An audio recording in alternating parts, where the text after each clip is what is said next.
¿Aló? No sé si te escucho. ¿Aló, Mauricio? ¿Aló? Sí, hola George, te escuchamos. En línea, Hola, ¿cómo estás? ¿Ya puedo dar inicio a mi presentación? Sí, ya puedes, por favor. Ok.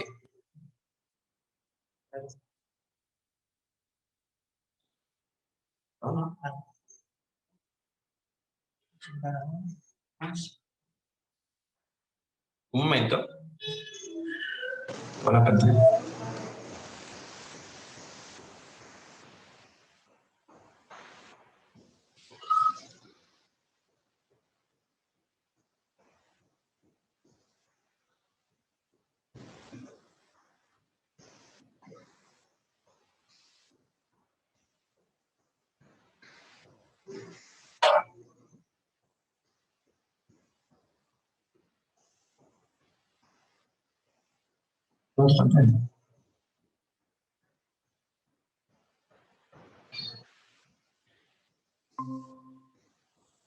¿Pueden ver la pantalla?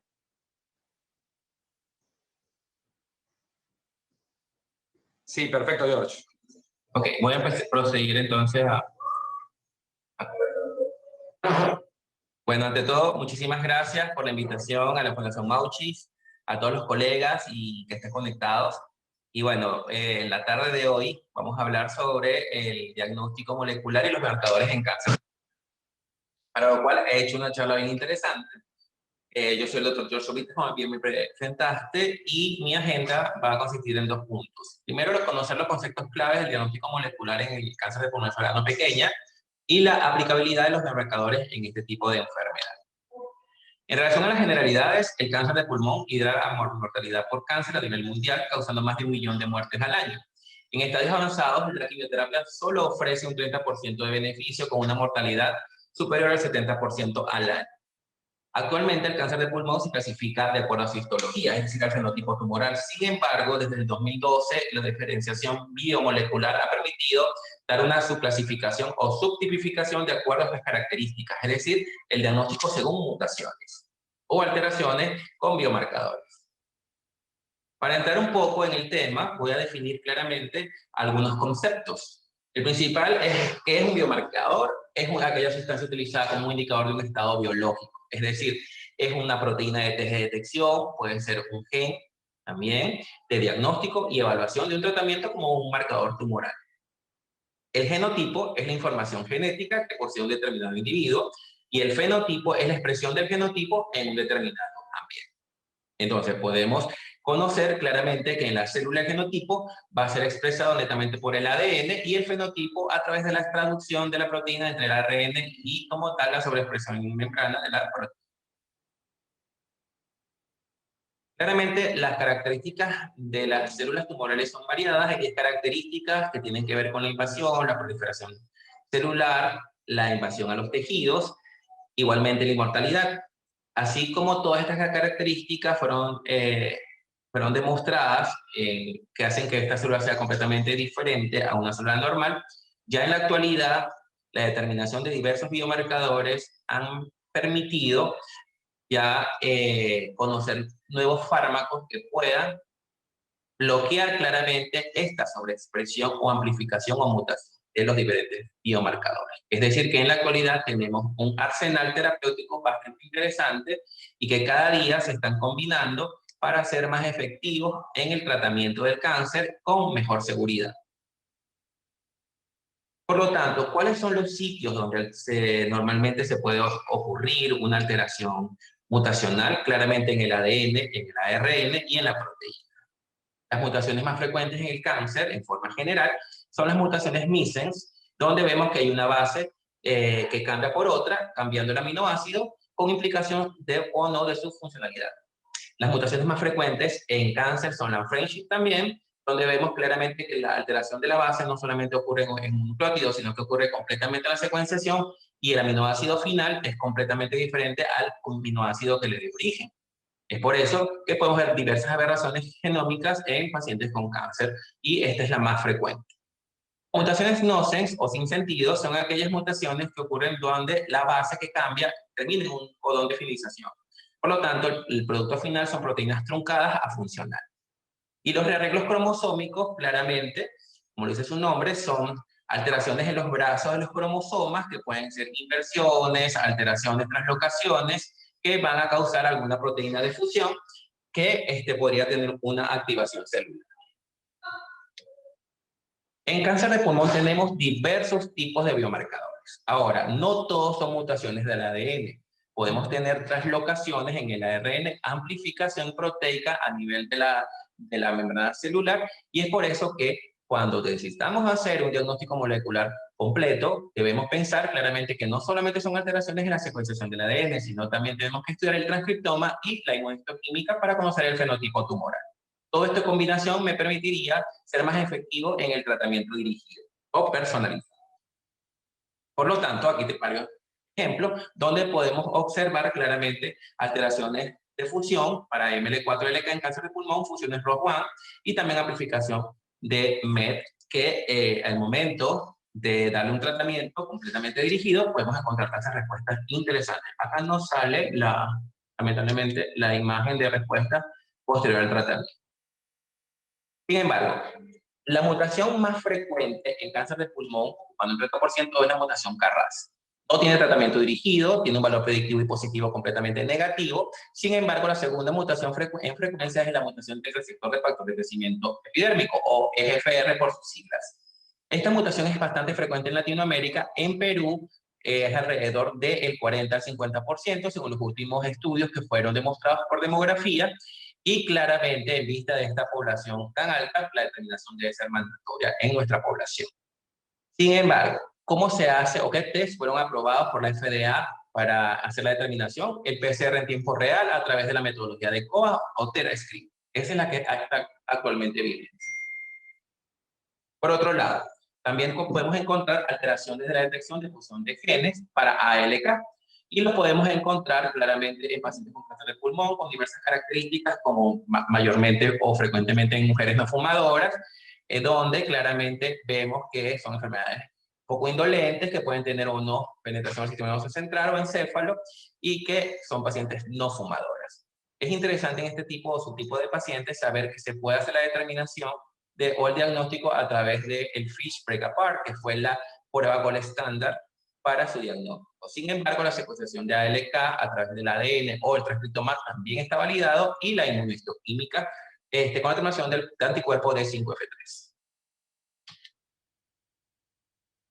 Debido a la escasez de tejido que podemos encontrar en nuestra población por una mala toma de biopsia o por la toma que no fue bien procesada por el patólogo por alteración en su fijación o la coloración, cada vez que ocurre este tipo de situaciones vamos perdiendo oportunidades de hacer un diagnóstico molecular. Entonces yo creo que nosotros debemos trabajar en conjunto con el cirujano de tórax, con el patólogo, con experiencia en el área molecular, para tratar de preservar lo más que se pueda el tejido tumoral para poder ser evaluado. Es por eso que se prefieren ya en la actualidad hacer paneles multigenómicos que hacer determinaciones individualizadas, porque cada vez que se hace una determinación individual se va perdiendo cada día mayor material. Por lo tanto, si tenemos la posibilidad de que el paciente, antes de que inicie su tratamiento, pueda tener un diagnóstico molecular amplificado a través de una plataforma inteligente, como es la secuenciación del ADN, la secuenciación del ARN y la inmunohistoquímica proteica, podemos entonces de una forma global tener muchísimas más herramientas para poder ofrecer un tratamiento dirigido o personalizado a nuestro paciente. Pero ¿qué nos dicen las guías de actuación? En el 2018 se presentó este guideline por el Colegio Americano de Patólogos, el Colegio Americano de Patólogos Moleculares y el ACLAC, que es nuestro grupo de estudio para el cáncer de pulmón, donde se llegó a un consenso claro que venía actualizado desde el 2013. Sin embargo, en el 2020, en el Mundial de Pulmón, se hizo una amplificación de los biomarcadores que se deben estar testeando en este momento. Entonces, ¿qué nos dijo este update para estos pacientes con diagnóstico de adenocarcinoma de pulmón? Claramente que cualquier muestra pequeña con adecuada celularidad y preservación puede ser testeada.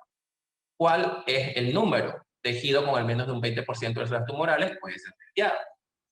Y recomienda también la microdisección para tratar de localizar muchísimo más tejido tumoral. Se recomienda el uso de la inmunohistoquímica para diagnósticos de rearreglos ALK. Recuerden que para el 2013 la única prueba gold estándar para los rearreglos ALK era claramente el Fishbreak Apart. Ya a partir de 2018 la inmunohistoquímica con el anticuerpo de 5F3 fue claramente validado para el diagnóstico molecular de estos pacientes. Incluso se recomienda el uso de multiplataformas que incluya la secuenciación por Next Generation Sequencing. Igualmente se recomienda en ese guideline el testeo para muestras nuevas de carcinomas, que incluye células grandes y escamosos. ¿Qué genes nuevos deben ser testeados en el adenocarcinoma? El primer grupo, o es mandatorio hacer la determinación del receptor de factor de crecimiento epidérmico, igual la fusión ALK y el ROS1. En el segundo grupo debe incluir BRAF, MET, que incluye la amplificación MET y MET skipping 14, RED, HER2-neu y KRAS. Sin embargo, recomiendan en este guideline que si el material es adecuado, se puede hacer KRAS solamente si desea excluir algunas otras mutaciones. Pero ¿qué es mandatorio? EGFR, ALK, ROS1. En el consenso de 2020 se determinaron dos nuevos biomarcadores, que fue el BRAF, que pasó a ser a primer grupo, y el biomarcador para inmunoterapia, que es el PDL1. ¿Qué métodos deben ser usados para el diagnóstico molecular? Puede ser de dos maneras, que es la recomendación. Básicamente va con preferencia a la secuenciación masiva del Next Generation Sequencing y es preferida sobre los 3 individuos. Y en relación a las mutaciones puntuales, se aprueba el uso de la inmunohistoquímica para los rearreglos de ALK. ¿Es el test molecular apropiado para el diagnóstico de histologías no adenocarcinoma? Sí, para buscar un driver oncogénico. Y de acuerdo al contexto clínico. Esto quiere decir que también se ven alrededor de un 30-40% de mutaciones en pacientes con histología escamosa, de los cuales las principales son las de factor de crecimiento fibroblástico o FGFR, y también se puede encontrar de un 5 a un 10% de mutaciones del receptor de factor de crecimiento epidérmico. Igualmente de DDR2. Este está indicado para pacientes con mutaciones target que progresen a la terapia dirigida. Básicamente, desde el 2018 ya se conocen las clonas de resistencia para T190M, por lo tanto, esto genera un tratamiento dirigido de uso de un inhibidor de la tirosina quinasa, como el osimertinib de tercera generación, para pacientes que presentan esta mutación o que hayan progresado al uso de un inhibidor de primera y segunda generación. Hay insuficiente evidencia científica, lamentablemente, para tratamientos post-progresión a crizotinib o alectinib en pacientes ALK trasloco. El rol de la biopsia líquida. Nos comentan en ese momento que hay insuficiente evidencia que soporte el uso de estos test moleculares con cfDNA. Sin embargo, ya en la actualidad y en el consenso de 2020, se comenta que se puede ser utilizado cuando tenemos incapacidad de testearlo a través del tejido o como pacientes para medir respuesta a tratamiento. Existe una sensibilidad cercana al 70% y una gran especificidad para esta prueba. Por lo tanto, para pacientes con mutación del EGFR, donde exista progresión por la clona T190M, está indicado para su diagnóstico. ¿Cuál es la utilidad de todos estos biomarcadores que acabo de mencionar en el contexto clínico de tratamiento para el cáncer de pulmón? Básicamente voy a nombrar unos paradigmas que son importantes conocerlos en cuanto a la aplicabilidad de estos biomarcadores. En relación al paradigma número 1, la estratificación tumoral.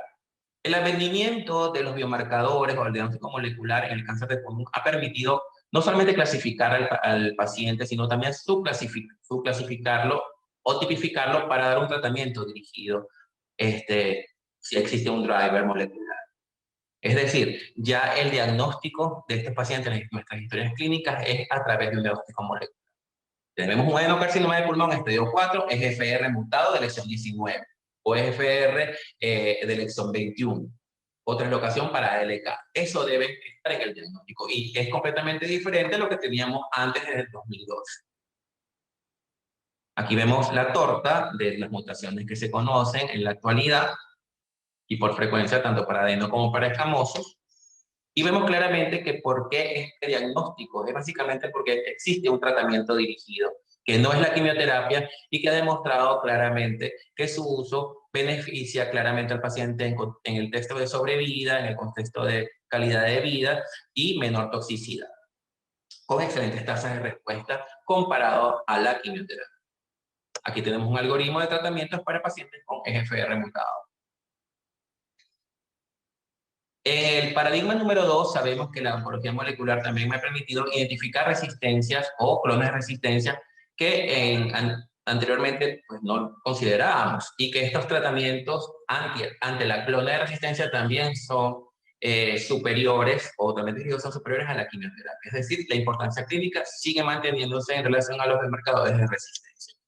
¿Por qué se da un mecanismo de resistencia a un driver? Básicamente un 25% por mutaciones en el mismo dominio de tirosina quinasa que inhibe que el fármaco penetre al sitio de asa de unión, por ganancia de las fusiones o número de copias, otro 25% por activación de otras vías de señalización y un 25% actual que es completamente desconocido. ¿Qué pasa en los pacientes mutados para el receptor de factor de crecimiento epidérmico? Claramente la identificación, un aumento de la resistencia de la T790M me permitiría conocer un tratamiento dirigido con la terapia con osimertinib que fue superior a la quimioterapia, y si progresan a osimertinib, que es donde vemos pacientes que están pasando esto porque estamos utilizando el osimertinib en primera línea, podemos rebiopsiar al paciente y saber que existen otras clones de resistencia como la C797S, o amplificación del MET, o amplificación del HER2, y esto me condicionaría terapias dirigidas para tratar de demorar la quimioterapia. Entonces ya estamos hablando de rebiopsias con biomarcadores para segunda o postprogresión. Igualmente para pacientes ALK, el uso de la rebiopsia podría garantizar un tratamiento dirigido con otras moléculas e incluso utilizar moléculas de primera generación que ya estaban en desuso. En relación al paradigma número 3, el descifrado del genoma tumoral me permite no solamente identificar a través de la secuenciación del ADN o el ARN o de la proteína, netamente lo que quisiera buscar, los marcadores que tienen un valor predictivo positivo, sino que me permite identificar cómo es el landscape del tumor, cómo se comporta, qué otras alteraciones moleculares existen, no solamente en estas áreas, sino que tienen que ver con la epigenética, que tienen que ver con la apoptosis celular, y esto lo va a permitir claramente al realizarse una secuenciación completa. Aquí traigo el reporte de un paciente con cáncer de pulmón en el cual no presenta mejoría al tratamiento sistémico. El paciente se le hace la secuenciación puntual para EGFR, el PCR tipo real que sale negativo, se le hace el Fishback apart para ALK negativo y el PDL1 el cual es negativo. El paciente progresa a tratamiento, se le hace una multiplataforma genómica donde encontramos en el transcriptoma una fusión detectada para LK. Este paciente empieza tratamiento con alectinib y a los 3 meses de tratamiento hay una respuesta casi completa porque es cercana al 80%.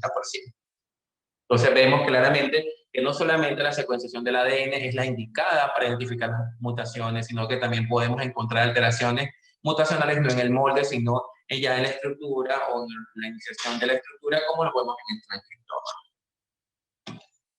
Otro ejemplo de esto que les estoy comentando es claramente pacientes que no responden a la primera línea ni a la segunda, incluso reciben inmunoterapia y no responden, más bien hay un estado de hiperprogresión. Estos pacientes son candidatos a realizarse la secuenciación masiva a través de las multiplataformas, y en este paciente en consideración encontramos una fusión de CD74 neuroregulina 1 y que estos pacientes pues responden muy bien a los PAN inhibidores de ITK para EGFR.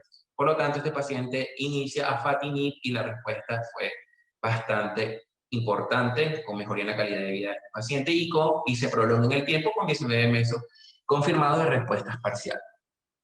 Es por eso que es importantísimo que en aquellos pacientes donde vemos que no hay respuesta, que claramente consideramos clínicamente que hay una mutación, pero no está presente en las pruebas puntuales que hemos realizado, hacer una multiplataforma genómica, porque podemos darle una esperanza a estos pacientes de que puedan ellos ser testeados.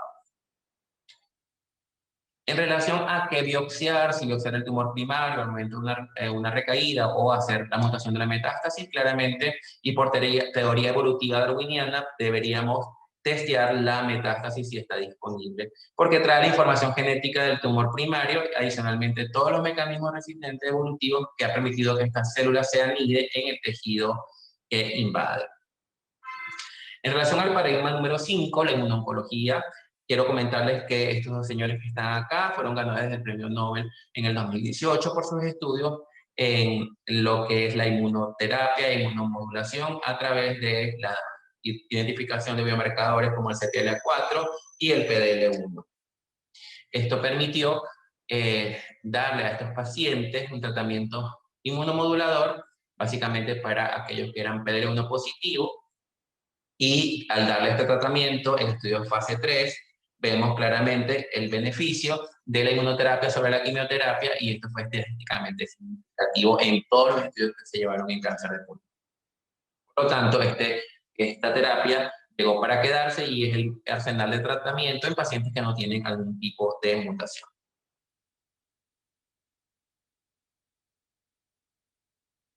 Igualmente, no hay un consenso claro en cáncer de pulmón del uso de las alteraciones de inestabilidad microsatelital y del TMB. Sin embargo, parece que los estudios clínicos finales están demostrando que el uso de la inmunoterapia, no solamente para aquellos que marcan o tienen un inmunomarcaje para PD1 positivo, asociado o no con el marcaje a quimioterapia, sea necesario este biomarcador, sino que existen otros, como el que nombré, y que claramente están ganando muchísimo más terreno el determinar estas alteraciones.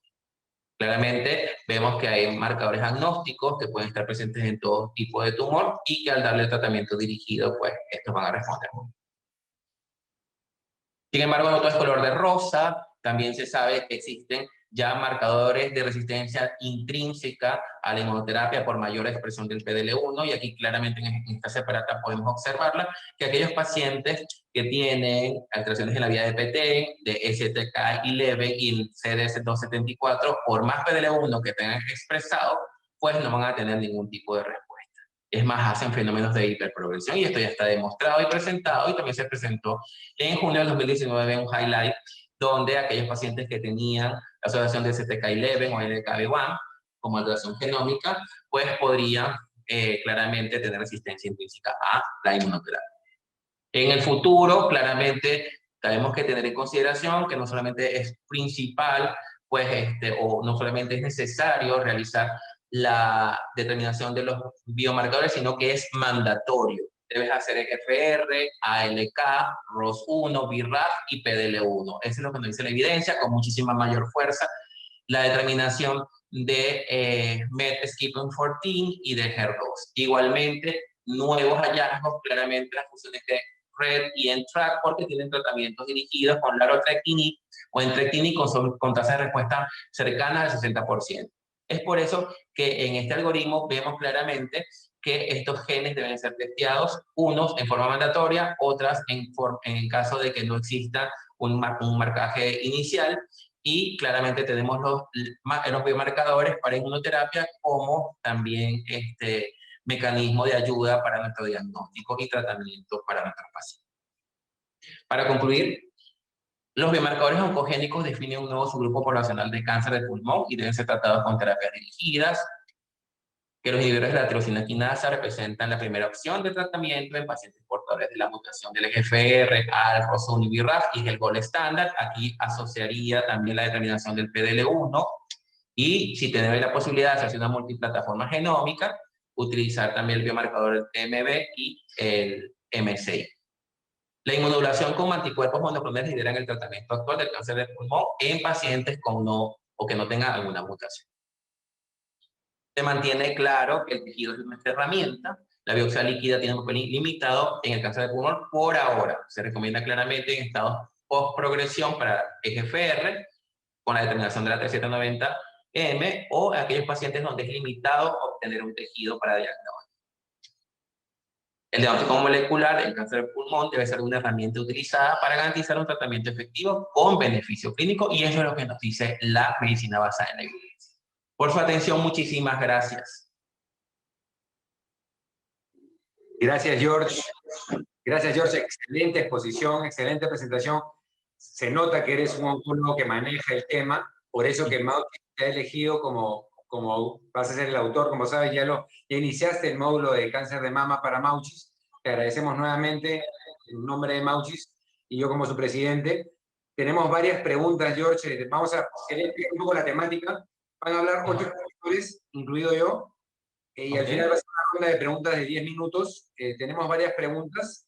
Vamos a elegir la que me parezca más adecuada por motivos de tiempo. Tenemos 10 minutos y no quería terminar, no quería seguir avanzando sin darle las gracias a las personas que han hecho posible esta conferencia, este primer simposio de Mauchis, a laboratorios que se han puesto la camiseta de Mauchis. Incluso hemos tenido varias actividades, como les voy a explicar un poquito más tarde, a Laboratorio ACE Pharma, Laboratorio Eurofarma, Laboratorio Roche, Laboratorio Tecnofarma, a Pumayo, la mina Goldfield, que te lo voy a explicar cómo ha sido la relación y cómo entraron ellos, y la empresa AIT.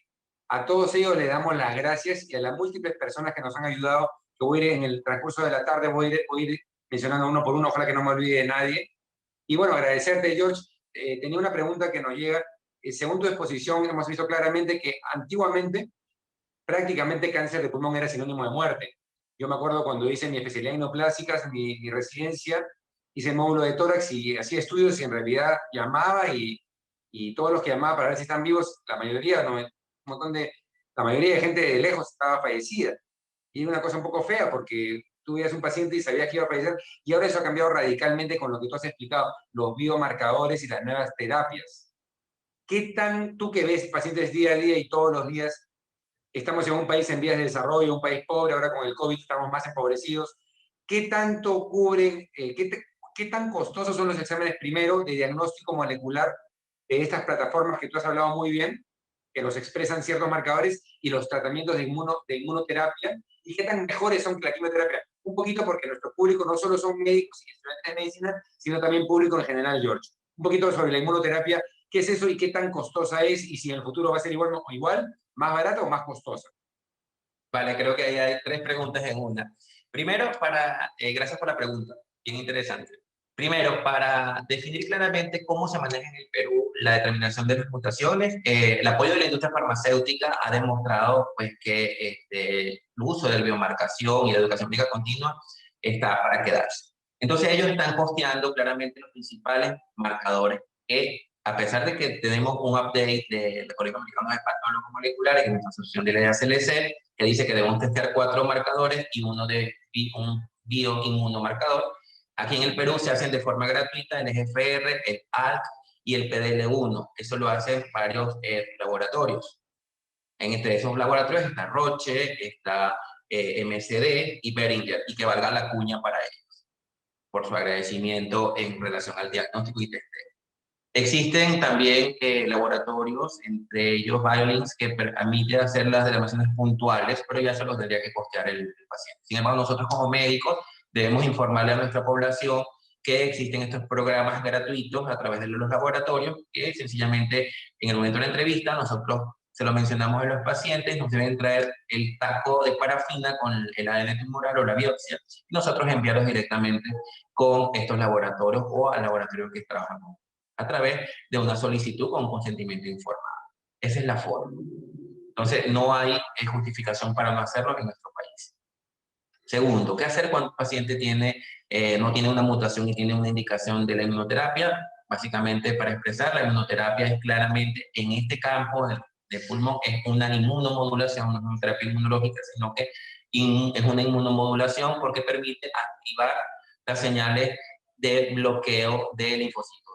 Es decir, el tumor hace un fenómeno de tolerancia con las células, los linfocitos T, que son nuestros mecanismos de defensa. Al hacer esta tolerancia, pues no lo reconoce como propio y no lo ataca. ¿Qué hacen estas moléculas? Actúan cortando el bracito que permite hacer la tolerancia y se activa el linfocito T, llaman linfocitos T y actúan directamente sobre el tumor para destruirlo. Esa es una inmunomodulación, ya que bloquea al bloqueador de casa. Entonces, es nuestra misma defensa que actúan directamente sobre el tumor, causando excelentes tasas de daño. El precio de la inmunoterapia fuera ya de los estudios clínicos que se llevan en nuestro país, donde hay estudios en pacientes con un marcaje positivo para PDL1, están llevando diferentes sites en nuestro país.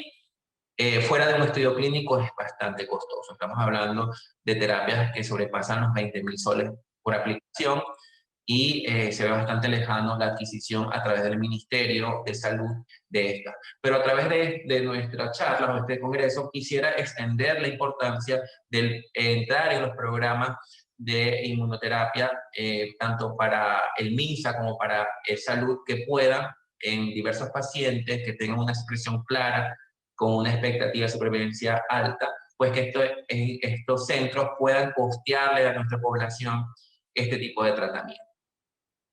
Esto ha permitido cronificar la enfermedad y ya no ver al cáncer como una enfermedad mortal, sino como una enfermedad crónica. Entonces, también hago un llamado de conciencia al personal directiva de salud y del MINSA para poder incluir la inmunoterapia en su petitorio en el momento de que el paciente lo necesite o se beneficie de este tratamiento. Gracias, doctor Oblitas. Sí, justamente hoy día también tenemos una charla de la doctora Tatiana Vidaurre, que ha sido directora de Neoplásicas y ha hecho el Plan Esperanza, y hizo mucho por este tipo de tratamientos que lo costea el Estado justamente, aunque en un país como el nuestro es difícil acceder a tanto dinero, 20.000 soles por puesta, pero bueno, felizmente que eso se va abaratando, y felizmente tenemos médicos buenos como tú que están al día.